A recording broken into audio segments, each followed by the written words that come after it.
Hey, what's up, guys? I'll kick it off and run through some things that I'm sure will come up anyway. So, obviously, we're just really gutted for Spencer Schrader and the news that, obviously Shane told you guys that broke that he's going to be out for the season. Just really obviously unfortunate news. Hard to necessarily put that all into words, and you guys understand that. So, I love the kid. I recruited him to the University of Notre Dame, so I didn't interesting path with him to already have known him and his family. Obviously, he then came to us as an undrafted free agent last year and was with us in the offseason and the start of the season. Did an unbelievable job. We all knew that he had a really special leg talent, but there were things that he needed to improve from a consistency standpoint with his mechanics and with his mental routine. And, he benefited from being here and being at some other teams last year to learn from some different veterans, did an unbelievable job to kind of take some of that stuff that he learned to take himself to the next level. Did a great job with us this offseason, did a great job, obviously to start this season, as we all know, but he continued to improve and was really kicking at another level. His confidence was really high. He changed his mechanics from a three-step to a two-step, was really mastering his mental routine, and was really just continuing to keep getting better and better. So I know with his positive attitude, with the work ethic and everything he already put in to make the improvements and to be the really good kicker that he's really turned into being, that he'll be able to attack this rehab. And we look forward to, getting him back when we possibly can. Just can't say enough positive things about how he handled really everything and was off to an excellent start this season. Obviously, that led into us in the game, obviously having to go into an emergency field goal situation. We have, backups at every single position. Obviously, in the NFL, when you only have three specialists up, one kicker, one punter, one long snapper, you have to have a number of different contingency plans if somebody were to go down. Our contingency plan for field goal, I realize, is a little bit non-traditional. Typically, you would just sub in an offensive player or a quarterback to be the holder. Um, uh, if your punter ended up having to be the kicker, like we did with Rigo. At the end of the day, we're trying to put ourselves in the best position, obviously, to be successful. And the most important position within that field goal operation is the holder. The holder's job is to be able to be the caddy for the kicker, to be able to run the operation and the cadence. And the most important thing is we get the ball down correctly on the spot. And a lot of times, what you'll see happen, like what happened in our game in 2023, when Ryan Stonehouse went out injured against the Titans, they sub in a quarterback to holder. And what's the first thing that happens? They miss a PAT. If you don't get that ball down correctly on the spot, which may seem and sound easy, but that ball needs to be exactly where the spot is, not off by an inch. That hold cannot be off. The snap can be slightly off, but that hold cannot be off. And our best backup holder by far, who has great hands and has been on the hands team his entire career, coincidentally, is Luke Rhodes. Now, we do rep two other offensive players as a holder as well, and get reps with some of those guys. But the guy that is going to give the absolute most confidence for the kicker that ball is going to be on the spot, whether the snap's perfect or not, is going to be Luke. We rep both Drew Ogletree and Tyler Warren as backup long snappers. They've done a very good job at working that. Being a long snapper is a specialized position, is difficult, especially when you're talking about in punt, when you're snapping the ball 15 yards and then having to be able to set in protection. However, for field goal, Drew Ogletree is a very good field goal snapper. It's only an 8-yard snap. It doesn't have to be perfect because Luke's going to get the ball down very cleanly, and we trust that those guys are going to have a really good operation doing that. We did rep that in practice. We rep it in practice. Most recently, we did it 2 weeks ago when Rigo, as we know, was not at practice on a Wednesday field goal practice day due to personal reasons. So we ended up having Ogletree snap that day.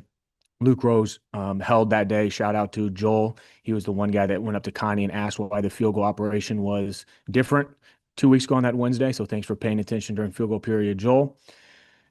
We ended up making all the kicks that day, had no operational issues. That's been a good operation for us. Obviously, in the game, it comes a little bit down to analytics, game management, probability of scoring from the two when our offense is doing a really good job versus making a 33-yard field goal. We did have the plan to be able to hit an end-to-half field goal there if that opportunity came up. Obviously, we got the touchdown to Michael Pittman, didn't end up having to do that. But that is certainly the situation as we work through all of those things.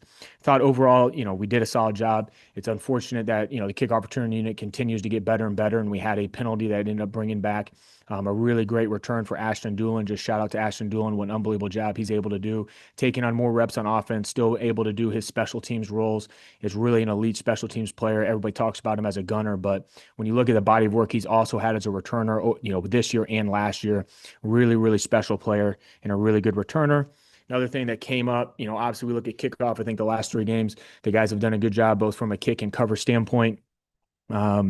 Across the NFL, it's a 79% return rate. So you're looking at, the play is being effective. We're getting a lot more returns. It's an exciting play. We kicked off from the 50-yard line after Spencer Schrader's roughing the kicker penalty. What you will see both this year and last year, and I think it only happened like 5 times last year, but if you kick off from the 50, pretty much every time you're going to kick it out of bounds. I know there's a lot of confusion on the TV broadcast about that.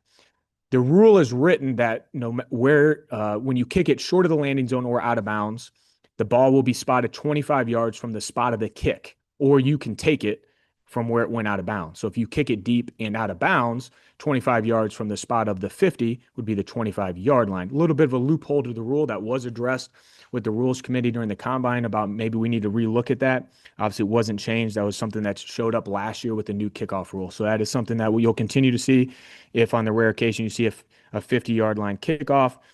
Obviously, Shegu did an unbelievable job, getting the punt block. Was not some, special designed thing. They got it in a non-traditional punt formation. So instead of having two wings off the ball, which would traditionally be 3 to 4 yards off the ball, and one PP in the middle of the formation, they got into a bit of a trick formation or a gimmick formation. They showed to do that 4 times in games last year. They knew probably in that situation we were likely to rush, and they tried to get in a situation or a formation to check us out of rushing. We knew that, whenever you put a wing who's normally off the ball up on the line of scrimmage, it becomes a more challenging block for that wing to then be able to make because they don't have the depth to be able to kick to beat a wide rusher on the edge to the direct angle of the block spot. Shegu had a teach tape perfect get off wide on the edge. He was able to dip, so it made it really difficult for that wing to be able to block them from the angle that they were at. He won his one-on-one matchup, did a great job to be able to get the block, and it's really just a credit to him, using great technique, understanding the situation. The guys got into the proper call for the situation. He won his one-on-one matchup, and we were able to just put, somebody in a better situation versus a difficult, block for them. Field goal wise, kicking wise, obviously we've got to figure out. We don't officially have a new kicker named. We did work out a group of kickers earlier today. We're still working through that process, so I'm not going to be breaking any news there on exactly who the new kicker is. Certainly based on however that situation works out, we could still use Rigo on kickoffs or the new kicker or have the versatility to use both of them, and we'll kind of sort through that this week as we move forward. Thanks, Mace. We can do a couple questions. Chap, go ahead. Considering like 2/3 of your field goal unit is so experienced, how long does it take that kicker to kind of get his nuances in sync with them? I mean, do they adjust to him? Does he adjust to them? How does that work? Yeah, so really, the biggest person that will make the adjustments will be the holder. So that'll be Rigo. So Rigo, it's really important for the holder to kind of like you would in golf, be the caddy to be able to make sure he is mentally and physically ready. He knows when the kicker's ready for the snap. So he'll make sure the formation's correct, make sure the cadence is correct, make sure the kicker's got the spot exactly the way he wants it. And so Rigo will be the one to then make the adjustment of understanding when's the kicker ready. How does the kicker want the ball spotted? Does he want forward lean? Does he want the nose of the ball lean towards the holder? Does he just want the ball straight up and down vertical?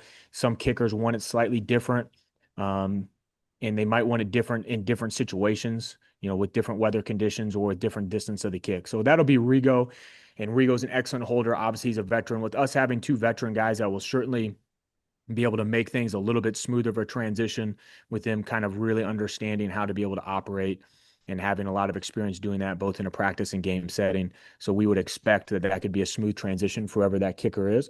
But certainly it's still going to take some reps this week for them to be able to get comfortable with each other as we work through some of that.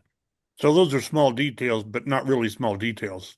How a kicker likes the ball. Correct. And it's kind of like when everybody's like, well, just put the quarterback in, he'll get it on the spot, right? I mean, there are a lot of details. Hey, he wants it on this exact spot with this lean. You got to make sure you have some of those details down. Joel, go ahead. Shegu's rush, and by the way, yes, I'm always watching special teams. I love it. But Shegu's rush is some of that his recognition of what you guys had said and knowing how to attack that wing. Yeah, certainly there's recognition for him to be able to execute and do it. We thought, since they had shown to do a non-traditional formation that we could have an advantage off the edge. We showed a clip from around the NFL 2 weeks ago where there was a similar situation that happened where they were able to win off a short edge in a non-traditional formation. So we saw like, hey, there is a potential weakness here when somebody gets in one of these non-traditional formations.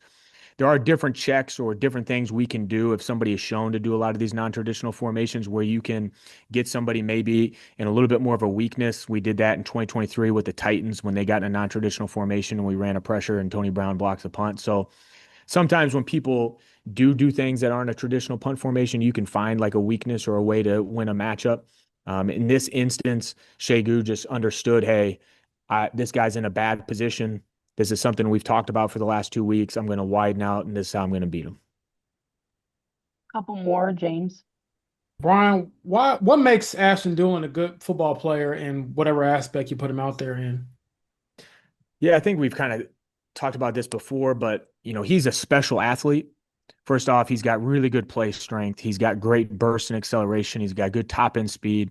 So, compared to maybe a lot of other people at his position, or that's a wide receiver or DB, he's a strong guy that's well built, that's going to be able to tackle, hold up at the point of attack as a blocker. You can see that he's very physical and aggressive and a really good blocker on offense, has experience playing on both sides of the ball. I think also has benefited from he was a small college guy. So a small college guy, maybe that's a little bit of a generalization, but typically they've done a lot more roles and had to do a lot more roles in order to make it to where they are. So in order for him to grind from, being an undrafted small college guy that's had to play in a lot of different ways and roles, that's allowed him to develop probably as a more well-rounded football player than some guys that have just been specialized on one position forever. And last question, Stephen. Hey Brian, I think I'm right about this. Rigo, I don't think has handled kickoff since he had the Achilles a couple years ago. But I remember him being just really good at like placement of the ball, like putting it in the corner when he used to kick off. I don't know what you'll do, but would those skills translate well to to the new kickoff format? Yeah, for sure. Rigo, with his soccer background, with his kicking background, he's a very effective and good kickoff specialist. Obviously he did a good job for us overall in the game when he filled in that position. He works that, during practice, we don't overdo some of that with him. Naturally, he's got the ability to pick up and do that. And he's got the ability to be a really good kickoff specialist for us. It comes down to a little bit like who's the next kicker going to be? What's their ability to be able to place and work the ball on kickoff? And, ideally, I think Rigo has really been punting at a very high level over the last year and a half. And I think there's certainly some benefit to him, not having to use some of his leg power or strength on kickoff as well. So him being able to focus on punt certainly I think has allowed him to punt at a really high level too. So finding kind of that balance that we can to be able to, use all of our legs in the best situation possible to set us up for success. Yeah, maybe if you keep scoring touchdowns, maybe it won't matter. Appreciate it. That'll do it for today, Mace. Thanks so much. Appreciate it.